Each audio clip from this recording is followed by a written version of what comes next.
এই গ্রীষ্মকালে আপনি কি ইন্টিমেট এরিয়াতে খুব ঘাম কিংবা ইরিটেশন, চুলকানি বা কোনো রকমের ডিসকমফর্ট ফিল করছেন? বেশি উষ্ণতা থাকলে ইন্টিমেট এরিয়াতে ইনফেকশন হওয়ার চান্সেস অনেক বেশি বেড়ে গিয়ে থাকে। তো আসুন আজকে আমরা ভ্যাজাইনাল হেলথ এবং হাইজিন কি করে এই সামার্সে মেনটেন করা যাবে সেটি নিয়ে আমরা একটু আলোচনা করব।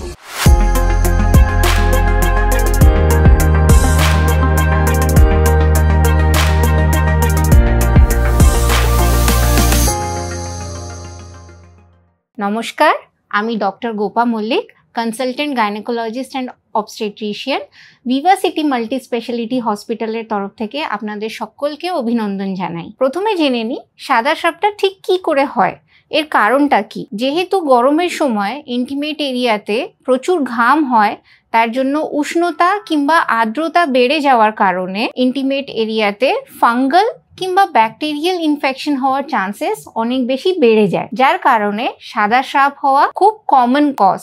ফাঙ্গাল ইনফেকশনটা হচ্ছে আর্দ্রতার মধ্যে সব থেকে বেশি দেখা যায়।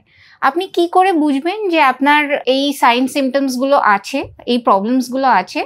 আপনি বুঝবেন হচ্ছে যদি আপনি দেখেন যে আপনার ইন্টিমেট এরিয়াতে খুব বেশি চুলকানি হচ্ছে কিংবা ফুসকুড়ির মতো কিছু গুড়ি গুড়ি বেরিয়েছে, আর্দ্রতার কারণে জায়গাটা খুব লাল হয়ে গিয়েছে বা সর্বক্ষণ একটা জ্বালা যন্ত্রণা করছে, ইউরিন করতে গিয়ে, বাথরুম করতে গিয়ে আপনার জ্বালা করছে, বারবার ইউরিনে ইনফেকশন হচ্ছে, কিংবা সহবাসের সময়ও আপনি দেখতে পাচ্ছেন যে খুব বেশি ব্যথা করছে কিংবা একটা আনইজিনেস ফিল হচ্ছে। এছাড়া সাদা সাপ তো দেখা যায়ই। তো এগুলোর থেকে নিজেকে কি করে প্রিভেন্ট করবেন? একে বাঁচানোর জন্য যেটা করা যেতে পারে, ফার্স্ট হচ্ছে keep yourself dry and clean. এর মানে হচ্ছে গ্রীষ্মকালে নিজে ইন্টিমেট এরিয়াকে শুকনো রাখা এবং পরিষ্কার রাখার জন্য যেটি করতে হবে, লুজ কটন ওয়্যার্স, যদি আন্ডারওয়্যার্স যদি লুজ হয় এবং কটনের প্রেফারেবলি, তাহলে কিন্তু জায়গাটা প্রপার এয়ারেশন থাকে এবং ওখানে ঘাম জমতে দেয় না, ফলে আমরা ইনফেকশনটাকে প্রিভেন্ট করতে পারি। এছাড়া যেটা হয়, অনেক মহিলারা কি করেন যে জায়গাটাকে ক্লিন করার জন্য প্রচুর পরিমাণে ডাউশিং করা কিংবা সেন্টেড ওয়াইপস ইউজ করা বা পারফিউম ইউজ করা বা এই ধরনের কোনো জিনিসও ইন্টিমেট এরিয়াতে ইউজ করেন।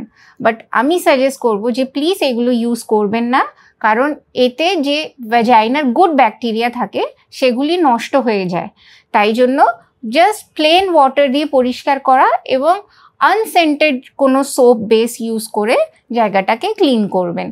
প্রচুর পরিমাণে জল দিয়ে ওয়াশ করুন, আর জল দিয়ে ওয়াশ করার পরে জায়গাটাকে একটা কটন টাওয়েল দিয়ে ড্রাই করে নিন, তারপর আপনার ইনারওয়্যার্সগুলো ইউজ করুন। কিংবা ধরুন আপনি সুইমিং পুলে নেমেছেন, ভিজে জামা কাপড় খুব বেশিক্ষণ পরে থাকবেন না, সঙ্গে সঙ্গে ওগুলিকে চেঞ্জ করে নেবেন। এছাড়া হচ্ছে যে আমরা যখন ওয়াশরুমে যাই তখন প্রপার পদ্ধতি কি ওয়াশ করার, আপনি সবসময় ফ্রন্ট টু ব্যাক ক্লিন করবেন। ব্যাক টু ফ্রন্ট কখনোই করা উচিত না, কারণ হচ্ছে ব্যাকে যেই অ্যানাল রিজিয়নের যে ডার্ট গুলো থাকে, যদি আমরা ব্যাক টু ফ্রন্ট করি তাহলে সেটা আমরা সামনের দিকে ইনফেকশনটাকে নিয়ে আসি। ফলে সবসময় খেয়াল রাখবেন যে ওয়াইপ করার সময় always front to back wipe করা উচিত, কখনোই ব্যাক টু ফ্রন্ট ওয়াইপ করবেন না।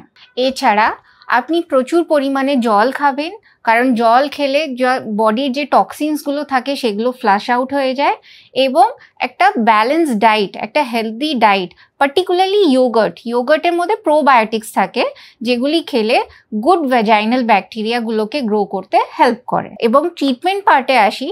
ট্রিটমেন্ট পার্টে যেটা করতে হবে, যদি কারোর এই প্রবলেমগুলো হয়ে গিয়ে থাকে তাহলে অবশ্যই আপনাকে ডক্টরকে কনসাল্ট করতে হবে। তিনি আপনাকে অ্যাকর্ডিংলি মেডিসিন দেবেন। এগুলো খুব শর্ট টার্মের মেডিসিন হয় আর খুব ভালো কাজ করে। সুতরাং একদম টেনশন করবেন না। আপনাদের যে কোনো প্রবলেম হলে, এই প্রবলেম কিংবা যে কোনো হেলথ রিলেটেড ইস্যুস হলে, আপনি নিচে ডিসক্রিপশন বক্সে একটা লিঙ্ক দেওয়া আছে, সেটিতে ক্লিক করে আপনি আপনাদের কোয়েরিজগুলো আমাদের জানাতে পারেন। আমাদের ডেডিকেটেড টিম অবশ্যই আপনাকে প্রপার রেসপন্স করবে। এছাড়াও আমাদের হসপিটালে এক্সপার্ট নিউট্রিশনিস্টদের টিম আছে। আপনাদের যদি আপনাদের ডায়েট সংক্রান্ত কোনো রকমের কোনো কোয়ারিজ থাকে তাহলে আপনারা ওনাদের সাথেও যোগাযোগ করতে পারেন, আপনারা খুব ভালো রেসপন্স পাবেন। এছাড়া আমাদের হসপিটালে লাইফস্টাইল মডিফিকেশনের একটি ইম্পর্টেন্ট পার্ট মুক্তি যোগা সেশনসের একটা উইং আছে, যেখানে আপনি আপনার ফিজিক্যাল এবং মেন্টাল হেলথের জন্য যোগা অ্যান্ড মেডিটেশনের সেট আপ আছে, যেখানে আপনি অনেক কিছু শিখতে পারবেন, আপনার লাইফস্টাইল মডিফাই করে আপনার লাইফটাকে আরও বেটার বানানোর চেষ্টা করতে পারেন। তাহলে আসুন আমাদের হসপিটালে, Viva city multi speciality hospital, আপনাদের গাইনোকোলজিক্যাল যে কোনো প্রবলেম থাকলে আমি এবং এখানকার এক্সপার্ট গাইনোকোলজিস্টরা 24/7 আপনার জন্য অ্যাভেলেবেল আছি। নমস্কার, আশা করি আপনারা ভালো থাকবেন। নেক্সট কোনো ভিডিওতে আবার আপনাদের সাথে দেখা হচ্ছে।